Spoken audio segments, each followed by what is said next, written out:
The Hereafter 15. I read a news article a while ago, which I wanted to briefly discuss. It reported on the biography of a famous person, the things they achieved and the regrets they have. Muslims should understand that regrets can be classified into two categories. The first are the regrets over worldly things, such as not getting married or having children. The second category are the regrets one will have in their grave and on Judgment Day, such as not making better use of their resources and blessings in order to please Allah, the Exalted. The worldly regrets, irrespective of what they are, will never be permanent, as they will either end when one fulfills their desire, changes their mind, or dies. They are temporary in nature, as the maximum time one can have this type of regret is until their death. And they are not so significant, as these regrets may lead to sadness but not severe punishment or torment. In addition, these regrets will end if a person reaches paradise through the mercy of Allah, the Exalted.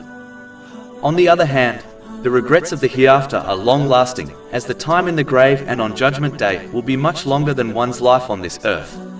They will not end until one enters paradise, which may not happen, or it may occur after an extremely long time, as a single day in the hereafter is equivalent to 1,000 years on earth. Chapter 22 Al-Hajj, verse 47.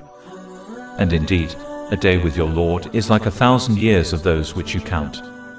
Finally, these regrets are very significant, as they may well lead to a severe punishment and torment in the hereafter. Therefore, a Muslim should ponder over this, and be kind to themselves by striving to remove the potential regrets they will have in the grave and on Judgment Day, before they try to remove the regrets of this world. Chapter 89 Al-Fajr, verses 23 to 24. And brought within view that day is hell.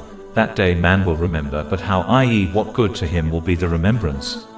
He will say, "Oh, I wish I had sent ahead some good for my life." Over 400 free ebooks, audiobooks, infographics, podcasts and blogs available on our website, www.shakepod.com.